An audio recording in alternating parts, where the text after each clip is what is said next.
Bonjour à tous et bienvenue dans cet épisode 43 de la podcast de Good Manufacturing Podcast. Alors aujourd'hui, nous allons parler en tête-à-tête avec Mélanie du pilotage. Parce que Mélanie a pas mal d'expérience à nous partager sur sa carrière en tant que pilote. Là, tu me mets la pression là. Ouais, pas de pression. De toute façon, voilà, tout le monde a déjà, beaucoup de personnes ont assisté à des pilotages réussis, des pilotages ratés. Donc de toute façon, à mon avis, personne n'attend rien, mais tout le monde entend quelque chose. Alors comment ça va aujourd'hui, Mélanie ? Ça va bien. Bientôt le week-end, c'est cool. Et j'ai l'impression qu'il fait relativement beau chez moi. Donc ouais, voilà. C'est pareil, il fait chaud là, le retour du beau temps. C'est quoi, est-ce que t'appelles il fait chaud ? Parce que moi, il fait 3-4 degrés, je pense. Il fait une dizaine de degrés peut-être. Alors, on va rentrer dans le vif du sujet immédiatement. Donc le pilotage, qu'est-ce que c'est d'ailleurs le pilotage, Mélanie ?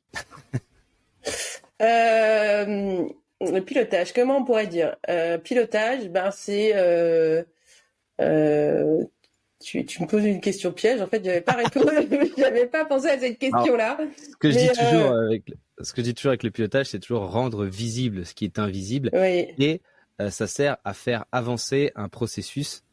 En fait, ça sert à rendre compte de la performance et l'avancée du processus que tu pilotes en débloquant et en regardant les points clés pour savoir comment est-ce que ça va dans ce processus et est-ce qu'il y a des points bloquants et lever les points bloquants. Alors ça doit être rapide, ça doit être vraiment tourné vers l'action et pas sur l'explication. Je sais pas si tu veux rajouter quelque chose, Mélanie. Si, c'est ce que je te disais avant qu'on commence. Avant de travailler avec l'Académie de la qualité efficace, moi j'étais une sceptique du pilotage parce que je pense que j'ai jamais réussi à participer à des pilotages qui fonctionnent ou moi-même, personnellement, je n'ai jamais réussi à mettre un pilotage qui fonctionne. Donc voilà. Et encore maintenant ? Non, avant que je travaille pour l'Académie de la qualité efficace. Mais j'avais pas tous les trucs et toutes les méthodes pour avoir un pilotage efficace. Et aussi, en fait, comme tu disais, je pense il y a une question de mindset aussi et de qu'est-ce que tu attends de ton pilotage. Parce que si c'est juste pour dire, entre guillemets, compter les morts et dire, oui, celui-là, je sais, j'ai pas fait, je suis en retard, je suis désolé, mais j'ai un tel qui m'a appelé et j'ai pas pu le faire et j'ai une autre urgence, enfin voilà. Ça, c'est typiquement un des trucs qui fait que ton pilotage, il marche pas. Quand t'es là dans la justification et pas dans l'action. Exactement, ouais. Ça, c'est la première chose. Et après, je pense que ce qui est aussi important dans le pilotage, et je pense que c'est pour ça que quand j'ai essayé de le faire de moi-même, j'arrivais pas à le faire. En fait, s'il y a un élément que tu disais très important, c'est la charge visible et la charge invisible. En fait, il faut se dire que ton point de pilotage, il est là aussi pour savoir ce que tu vas faire dans les 2 jours, dans la semaine, suivant ce que tu pilotes, mais aussi savoir ce que tu es capable de faire. Se poser aussi la question... Et la charge capacité. Voilà, la charge capacité. Et c'est pas doux de dire, oui, j'ai 20 devs à traiter. Qui c'est qui va les traiter, dans quelle ordre on les traite ? Mais j'ai 20 devs à traiter sur la semaine. Est-ce que je suis capable de traiter ces 20 devs ? Et qu'est-ce que je fais si je suis pas capable de traiter ces 20 devs ? Et je trouve que c'est ça qui est aussi hyper important dans le pilotage. C'est ce côté de se dire, je fais le point régulièrement et j'ai un seuil d'alerte qui dit, attention là, mon sujet, il dérive. Mon processus, il est plus sous contrôle. Il faut qu'on agisse et pas juste demander aux gens, oui, t'as 20 devs, tu les finis pour quand, quoi. Ça, c'est très intéressant ce que tu es en train de dire. Donc là, tu touches du doigt, je pense, la première définition de ce que c'est un indicateur. Parce que sans vraiment lancer le mot, c'est ce que t'as un peu touché du doigt. Donc c'est un chiffre finalement qui va te permettre de dire ça y est, ce qui va te permettre de dire c'est sous contrôle, ou on est en train de dériver, ou oh merde, on a tout lâché, quoi. Et finalement, le gros problème, je sais pas si tu es d'accord avec moi, mais l'un des gros problèmes des indicateurs, c'est il y en a beaucoup et régulièrement, finalement, les indicateurs, on les a mis en place, mais finalement, quand ils passent au rouge, ils passent au rouge et on sait pas très bien quoi faire, quoi. Ouais, On n'a pas ou une réponse programmée. Je sais pas ce que tu vois. moi j'ai vécu des points de pilotage où en fait ta ligne rouge sur rouge. Donc qu'est-ce que tu vas faire quand ta ligne rouge sur rouge, quand tu as des indicateurs. Après, quand je disais voilà la difficulté que j'ai eu aussi de mettre en place des points de pilotage, ben finalement quand j'étais responsable à QOP, ma difficulté aussi, c'est que j'ai pas fait ce travail de se dire quelle est ma capacité quotidienne, hebdo, et quand est-ce que j'alerte que je suis pas capable de traiter, parce que j'ai quelqu'un qui est en vacances, parce que à ce moment-là on a un pic d'activité, on reçoit je sais pas moi 20 réclamations d'un coup, alors que d'habitude on en reçoit que 5 par jour. Et c'est ça Mhm. que moi je pense que j'ai pas pris le temps de définir, de faire pour avoir un pilotage efficace en disant bah quand est-ce que je me dis ça passe plus. Pas Ouais. juste dire t'as fait quoi pour aujourd'hui, c'est quoi ton point de blocage. Et je trouve ça hyper important. Et un autre exemple aussi, je me suis rendu compte là, bah, quand tu me dis t'as préparé, bah, je me suis un peu penchée dans mes souvenirs et dans mes expériences passées. Je me rendais compte qu'en fait qu'on passait 30 à 40 minutes par jour à piloter les lots en Libé. Et en fait on faisait Ah pas ouais. du pilotage, on faisait de la coordination. Parce qu'on disait le sécu il sort quand, les dossiers qui sait quand est-ce qu'ils sont finis et tout ça, est-ce qu'on est coordonné et tout ça pour derrière après savoir quel lot on allait libérer et faire après le suivi, enfin l'info client, voilà. Et en fait je C'est me la disais gestion bah des urgences, quoi. voilà, c'était plus une gestion des urgences et on était dans le quotidien des gestions des urgences et en fait on pilotait pas, on coordonnait. Et je pense que la nuance, elle est importante aussi, et qu'en fait, dans le pilotage, on aurait pu se dire bon bah voilà, cette semaine, on est capable de libérer X lots. Donc Ouais. voilà, où on a prévu X lots. Est-ce que vous avez tous la capacité d'y arriver? Parce que finalement, bah, dans le sujet du Libé, en plus, bah, il y a la prod qui intervient dans les dossiers de l'eau, dans les devs, la Q qui intervient dans les dossiers de l'eau, dans les devs. Il y a aussi le CQ qui est concerné. Enfin voilà, et ça fait quand même pas mal de Mhm. choses. Et que finalement, on n'a jamais abordé le pilotage en disant voilà ce que je dois faire. Est-ce que je suis capable de le faire? C'était juste, voilà, dans 2 jours, le Sécu, il a terminé ses campagnes. Est-ce que tes dossiers sont prêts? Alors c'est une bonne transition également vers la seconde partie de ce qui est important dans le pilotage. Effectivement, c'est de gérer les interfaces entre les différents services et même juste tout simplement les différentes personnes. Parce qu'effectivement, c'est quelque chose qui arrive rarement, enfin qui est surtout ce à quoi sert le pilotage finalement, c'est de signaler que quelqu'un attend. Mmh. Ouais, c'est vrai, c'est vrai. Et ça, finalement, ça arrive. En fait, c'est quasiment une des sources de retard majeures de tout. En fait, au final, c'est que bah, quelqu'un attend sur quelqu'un et le quelqu'un sait pas. Et donc en fait et finalement le fait qu'il sache pas que quelqu'un attend sur lui, c'est ça qui va mettre en retard un petit peu tout. Et si ça se reproduit de multiples fois, bah finalement la somme de l'attente fait le retard global du process et c'est vraiment une source de mal-être et même de contre-performance qui est absolument colossale, quoi. Et puis aussi, j'allais te dire aussi par rapport à ça, dans ce dossier d'attente, ça t'évite aussi d'avoir des phases de, bah, il y a un jour où tu dois libérer 10 lots, puis pendant 3 jours, il se passe plus rien. Et puis voilà, d'identifier ces phases, qui attend quoi, ça permet aussi d'essayer de De réduire, on va lister. dire, ces bottlenecks et de se dire, ah bah tiens, attends, ah là, t'as rien à faire, attends, bah, je vais peut-être t'avancer sur ce sujet-là. Comme ça, je passe à l'étape suivante et machin et lisser la charge, quoi. Ça, c'est surtout l'effet marée où t'arrives le vendredi et le vendredi, c'est là où tout le monde se dit oh là là, j'ai tout ça à relire comme dossier de l'eau. Boum, tu relis tes 20 dossiers de l'eau le vendredi après-midi. Et du coup, t'as les 20 dossiers de l'eau qui passent au service suivant, mais bah c'est le week-end. Et donc finalement, t'arrives le lundi, le serviceur arrive le lundi avec une énorme pile Voilà, il passe sur sa son journée à faire bureau. ça. Et non, parce que du coup, le lundi vient avec son lot d'emmerde.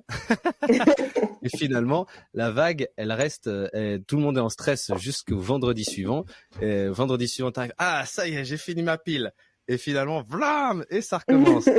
Et du coup, c'est cette espèce de pile. Et bah pareil, quand t'es face à une vague, finalement, tu passes ton temps à aller chercher le plus urgent dans les 20 parce que bah c'est celui qui a attendu le plus. Ça fait déjà une semaine. Si c'était celui qui était prévu pour le lundi, qu'ils ont attendu jusqu'au vendredi, bah finalement le lundi suivant, la supply appelle, hey, tu peux me libérer ce lot-là. Donc tu vas chercher dans la pile, tu prends le lot.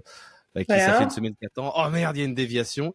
Tu le dessus. Oh, et là tu passes 2 fois plus de temps à traiter le truc parce que déjà c'est en retard, 2 t'es stressé et 3 bah t'as des gens tes fesses pour t'aiguillonner quoi. Et ça c'est toute la semaine et finalement c'est toute la semaine, tout le mois, toute l'année. Et c'est l'enfer quoi. Donc cet effet de vague, il faut absolument c'est un truc qui a l'air de rien. J'ai une anecdote par rapport à l'effet de vague.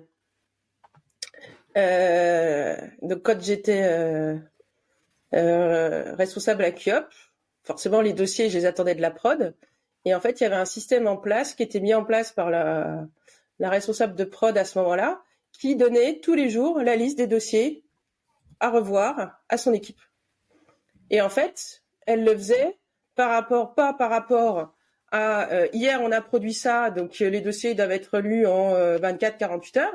Mais elle faisait un rétro-planning dans l'autre sens, en disant, ah bah tiens, ce lot-là, il est attendu en Libé pendant une semaine, je prends une semaine avant. Et en fait, comme les dates de Libé étaient gérées par les campagnes du Sécu, parce que c'était normal, le Sécu, ils analysaient plusieurs lots d'un coup, bah ça te faisait des vagues. Et en fait, là, on était vraiment dans le sujet que tu décrivais. En fait, les personnes, elles attendaient la liste pour faire leur dossier. Et elle les donnait par vague, par pile de 10 dossiers ou voilà. Et je pense que pour la petite histoire, en fait, comme elles étaient vraiment suivies au nombre de lots qu'elles faisaient par rapport à ce qu'elles faisaient, en fait, je suis quasiment sûre qu'elles gardaient des dossiers qu'elles avaient revus, mais qu'elles attendaient qu'on leur mette sur la liste pour dire regardez, j'ai fait ce que vous m'avez demandé. Bon. Oh, et donc là, tu te dis non mais voilà, en fait elles anticipaient parce qu'elles savaient qu'elles n'étaient pas capables de gérer X dossiers par jour en une fois.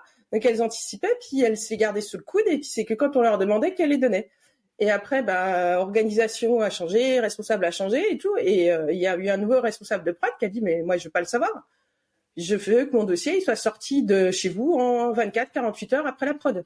Et donc ça a pu vraiment lisser la charge derrière de ce qui arrivait à la Q, parce que finalement, ta prod, t'as pas de vague en prod.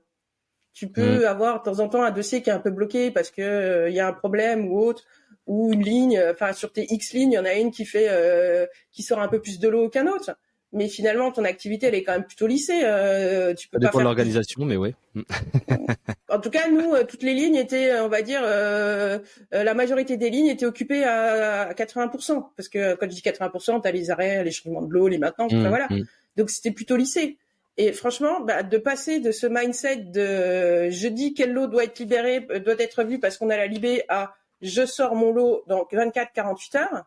Et justement, c'est aussi une méthode différente de piloter. Et ben franchement, ça a lissé aussi par rapport au fait que ça évite d'avoir des vagues. Et comme tu dis, alors voilà, on en avait quand même de temps en temps un peu la personne qui part en vacances et qui anticipe pour pas laisser trop de dossiers à sa collègue. Mais voilà, mais ça restait beaucoup plus gérable que voilà. Et ça, finalement, ce que tu es en train de décrire là, c'est assez intéressant, parce que c'est le premier truc qu'on dit quand on veut mettre en place un pilotage, c'est de mapper le processus. Et donc, en fait, finalement, ce processus, comment ça a été décidé, de comment ça se gérait, dans cet endroit, finalement, c'est qu'ils s'étaient pas du tout intéressés à d'où venait quoi et qui devait faire quoi, pour quand, et c'est ça. Qui doit faire quoi quand. Et finalement, en fait, ils se sont intéressés à juste la dernière étape qui est la libération mise à disposition du client, et ils pilotaient. Et ils demandaient que ça, quoi. Et finalement, c'était à tous les autres acteurs de se démerder pour arriver arriver au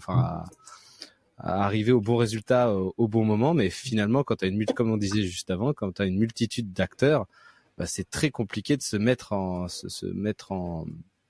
d'accorder ses violons sans un chef d'orchestre. Ouais, non, c'est ça. Et c'est compliqué, quoi. Enfin, c'est compliqué. C'est les personnes, finalement, elles sont, tout le monde veut travailler ensemble, mais c'est difficile c'est difficile de discuter quand on est pris par le flux, quoi. Est-ce que c'est pareil aussi? Il y a est-ce que t'as autre chose à dire sur ça? Moi, ce que je trouve bien aussi dans les pilotages qu'on met à l'Académie de la qualité efficace, notamment pour les Mm. déviations, c'est qu'on les décorrèle de la libé entre guillemets. Je dis pas qu'il y a des fois il y a pas des priorités qui vont remonter parce qu'il y a un lot qui est attendu, parce qu'on voit, on détecte une déviation à un moment et qu'il y a des besoins. Mais en fait, je pense que ce qui est important aussi dans le pilotage, c'est de se dire, comme tu disais, ton processus, il a des étapes à respecter. Et que finalement, t'as X jours pour la catégoriser, pour définir la criticité. Et après, je trouve que ce qui est intéressant aussi dans ce qu'on met en place, c'est que on suit des délais différents, que ce soit une déviation mineure, majeure ou critique. Et qu'en fait, on va dire, la déviation, elle doit être traitée en temps de temps, en fonction de sa criticité, parce que une déviation mineure, majeure et critique, ça ne demande pas le même effort d'investigation. Donc c'est normal qu'une déviation mineure, tu puisses la traiter, on va dire, en une semaine, alors que la majeure ou la critique, lui avoir 20 jours ou même plus de 30 jours d'investigation, c'est aussi tout à fait normal. Mais ça ne veut pas dire que tu la laisses de côté pendant 30 jours. C'est que c'est l'investigation que tu dois faire. Et je trouve ça vachement important de suivre l'avancement au jour le jour ou plusieurs fois par semaine d'une déviation, parce qu'une déviation, même si elle est mineure et que tu mets 3 semaines à la traiter, c'est pas normal. Et tu commences pas à la traiter quand on te dit ça te bloque un lot. Voilà, et c'est là finalement la matérialisation de cette phrase, rendre visible ce qui est invisible, parce qu'en fait tout ce que tu es en train de me dire là, quand tu me dis là ça, personne le demande, du coup personne s'en occupe, et ça reste invisible jusqu'au moment où ça devient visible, c'est-à-dire que le problème, ta déviation, ta capa, ton change control ou ta libération, et quelqu'un dise dring dring dring, il me faut le truc, et bien du coup c'est là où c'est visible, mais finalement c'est trop tard là. Et donc rendre visible ce qui est invisible, c'est en fait tu rends visible toutes tes étapes dont personne s'en occupe. Personne n'en a rien à faire parce que c'est pas demandé. En fait, finalement, le pilotage, il va demander tout à tout le monde. Enfin, pas tout à tout le monde tout le temps, mais il va demander ce qu'il faut demander au moment où il faut le demander et être sûr que c'est sous contrôle. Donc c'est une composante essentielle du pilotage, c'est donner suffisamment de visibilité aux personnes pour qu'ils puissent anticiper leur charge. Et ça, t'as totalement raison. Ouais. J'ai envie de te dire aussi par rapport à ça, c'est que souvent tu vas te focaliser sur les déviations liées au lot et tu vas mettre de côté les autres. Et donc là, si tu pilotes correctement, en fait, tu fais pas la différence. Tu traites tes déviations en disant celle-là au bout d'une semaine je dois être à telle étape, au bout de 15 jours je dois être à telle étape, au bout de 3 semaines je dois être à telle étape. Et en fait, t'as pas non plus ton flux tiré de libération qui te désorganise le truc et qui te dit attends j'ai besoin de celle-là avant de celle-là. Non, attends, moi une déviation, c'est pas parce qu'elle est pas liée au lot qu'elle est pas tout aussi critique ou tout aussi importante ou qu'il y a pas des choses à gérer et qu'il faut que je la mette de côté pour me focaliser sur les sujets de libération du lot. Donc je pense que c'est aussi ça qui est important, comme tu disais, au pilotage, parce que la charge invisible, ça peut être aussi tous les petits sujets annexes qu'on a à traiter et qui sont pas moins attendus parce que ça bloque pas un lot ou parce que ça bloque pas un service à l'étape d'après, quoi. Ça, donc c'est finalement quand tu pilotes correctement, ça tue l'urgence, quoi. C'est-à-dire que l'urgence c'est plus question d'urgence. Finalement, chez chaque tâche, chaque décomposition du processus a un temps et c'est suivi, tout est suivi. Et si tous les temps sont respectés, finalement, t'es ultra répétable. Et cette répétabilité, finalement, elle sert à tout le monde dans toute l'organisation pour dire il y a une déviation, elle sera traitée dans 30 jours, donc tu le sais, quoi. Pareil, un lot, quand il sort de production, il est relu en 2 jours, il est libéré il est transmis à la Q dans les 3 jours, etc., etc. Et donc finalement ça se mesure également, toutes ces données, et tu peux après travailler sur la variabilité de chaque étape et pour réduire au maximum cette variabilité de chaque étape. Et c'est cette variabilité qui va finir par créer l'urgence, quoi. Et en fait, j'ai envie de te dire, c'est que si tu as mappé correctement ton processus, tu vas aussi avoir des points d'alerte. Comme tu dis, ton dossier de lot, il doit être revu en 24 heures, 48 heures. Enfin voilà, tu définis en fonction de la complexité de ton process, voilà. Mais en fait, tu te dis, tiens, ce dossier-là, il est pas à l'étape où il doit être. C'est qu'il y a quelque chose qui ne va pas, il y a un point de blocage. Et là, tu vas pouvoir aller te pencher sur ce sujet-là, plutôt que de courir après les urgences, quoi. Et tu vas être beaucoup plus réactif. Tu vas pas te dire mince, au moment où je dois libérer que mon dossier il a déjà 2 semaines, je me rends compte qu'il y a un problème. Non, mon dossier, il doit passer à tel endroit, à tel moment. S'il n'est pas à ce time pot-là, il y a un problème et on se préoccupe tout de suite. Et c'est ça aussi piloter. C'est identifier quand il y a des choses qui passent pas les étapes au moment où elles doivent le passer. Bah, c'est exactement comme ce qu'on dit sur les signaux faibles finalement. Hein. Quand tu pilotes l'ensemble de quand tu as mappé et que tu as défini tes étapes critiques, et ben en fait tu vas finalement détecter un signal faible qui peut générer plus tard un retard. Et en fait, en regardant tous ces signaux faibles tout au long du process, et en les réglant au fur et à mesure, tu vas t'assurer que l'ensemble de ton process sera à l'heure, Et du coup, avant finalement des retards, quoi. Juste pour dire à ce stade, il faut savoir qu'on a publié une newsletter. Donc, si vous n'êtes pas abonné à la newsletter, abonnez-vous. C'est super, c'est super intéressant. Donc, on a écrit une première newsletter le mois dernier sur comment mettre en place un pilotage. Et la semaine prochaine, la semaine prochaine, on sortira le numéro 2 sur comment piloter activement son processus. Alors, on en a parlé au début de cet épisode. Les indicateurs. Alors, est-ce que t'avais l'air d'avoir pas mal de choses à dire sur les indicateurs? En fait, déjà, faut faire attention, on va dire, à l'indicateur pastèque. Qu'est-ce que c'est l'indicateur pastèque? C'est que à l'extérieur il est vert, à l'intérieur il est rouge. Donc il faut bien définir son indicateur pour vraiment avoir une alerte quand le processus y dérive. Voilà. Après, autre sujet, faut faire attention. Moi, j'ai vécu des points de pilotage comme ça, où c'était les points quotidiens avec la prod, où en fait ils alignaient rouge sur rouge. Tu vois, ils disaient premier truc, on est en retard. Premier truc, on n'a pas fait. Premier truc, on a machin. Et ça, c'est aussi démoralisant. Il faut se dire que vos indicateurs, il faut les faire vivre. En fait, alors oui, c'est pas normal d'avoir tout le temps du rouge, mais peut-être que votre indicateur il est pertinent, mais la limite que vous avez fixée est pas pertinente. Je dis pas que l'objectif c'est de tomber dans l'indicateur pastèque et que tout soit vert. Mais en fait, vos indicateurs de pilotage, il est là pour vous alerter, j'ai un problème et qu'est-ce qu'il faut que je traite.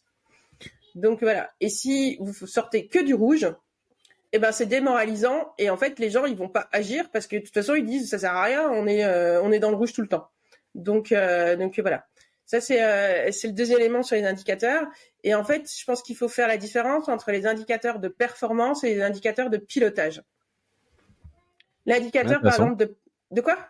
L'indicateur de performance, ça va être par exemple le temps de délai moyen de ma déviation. Ça va être une manière de dire est-ce que je respecte mon processus ou pas en moyenne, combien de temps je mets pour traiter mes devs.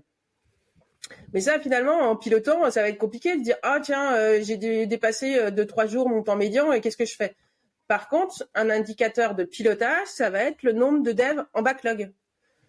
De se dire je dois pas plus avoir de quoi? Ou en cours.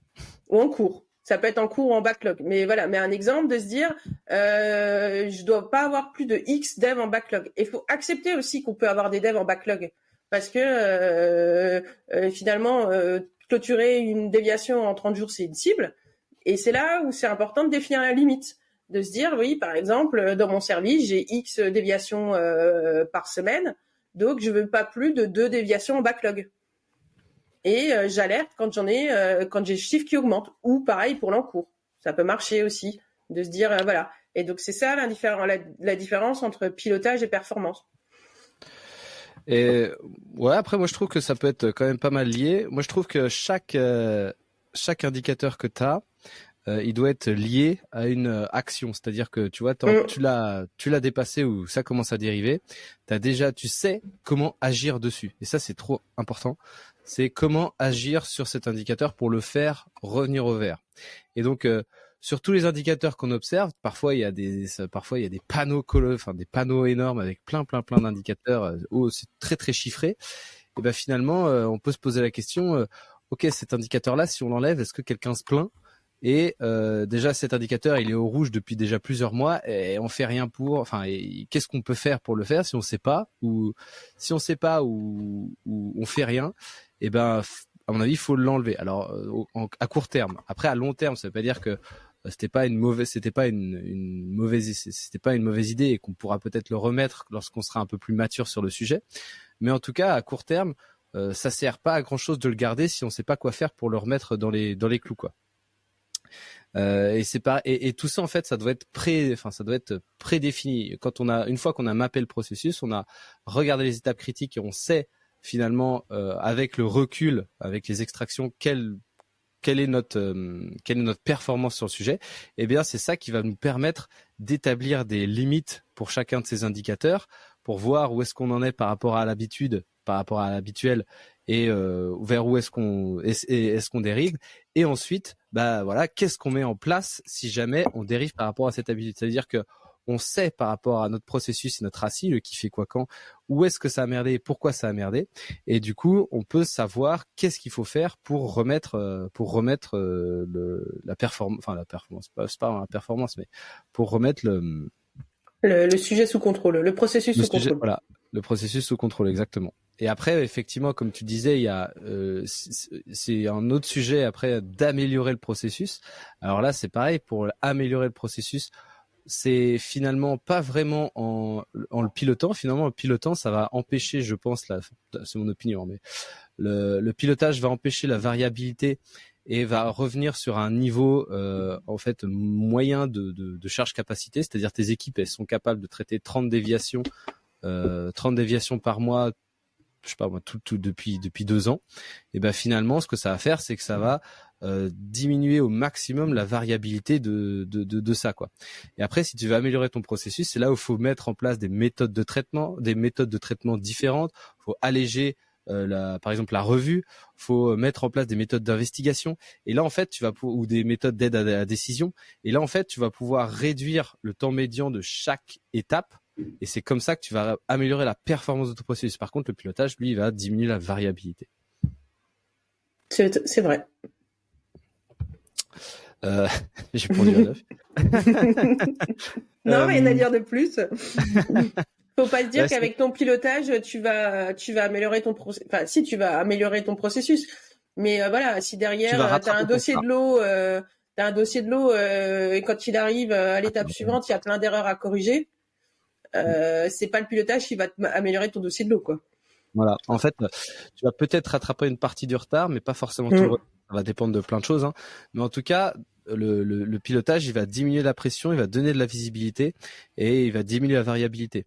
Donc, il va vous permettre peut-être de détecter plein de choses qui vont pas, mais il y a peu de chances que ça permette. En fait, c'est ça. Si ta charge capacité est adaptée à la charge, ta capacité est adaptée à la charge, finalement, le pilotage va remettre tout dans l'ordre. Par contre, si tu as un problème profond de charge qui n'est pas adapté à la capacité, c'est là où va falloir mettre en place des choses dans ton processus pour pouvoir remettre une adéquation entre la charge et la capacité. C'est pas mal tout ce qu'on dit là. Bah ouais. Est-ce que ça ne serait pas signe qu'on a l'habitude d'accompagner pour mettre en place du pilotage?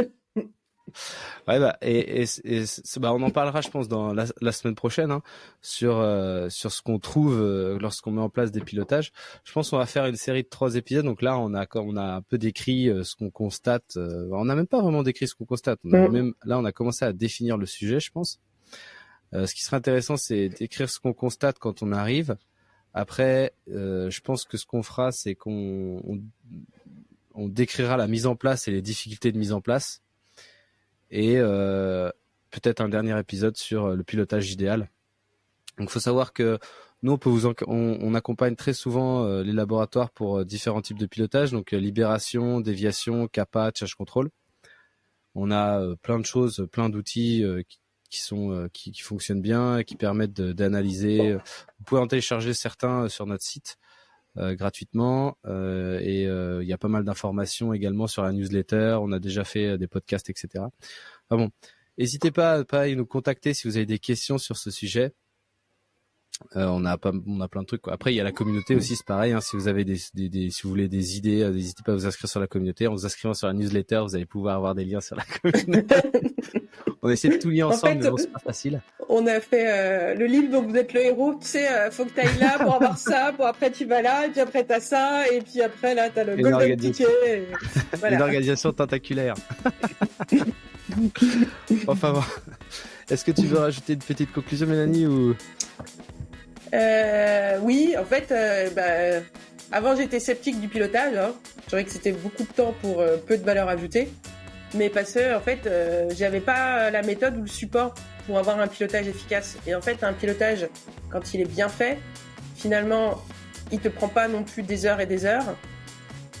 Et que finalement, il te donne plein de leviers après pour agir. Et comme tu disais, coordination, détection des points de blocage et tout ça. Et que finalement, oui, le jeu, on veut la chandelle. Et que finalement, ça permet aussi de, comme tu disais, et ça je pense que c'est vachement important dans les situations aujourd'hui dans les entreprises, c'est d'alléger la pression et sortir du mode pompier et toute urgence, quoi. Et voilà. Ou alors vous allez vous rendre compte que si vous êtes dans ce mode-là, il y a un autre problème, mais vous allez pouvoir mettre le doigt sur quel est le problème, quoi. Trop bien. En tout cas, très très bonne conclusion, je trouve. C'est une conclusion qui a l'air, en tout cas, de parler d'expérience.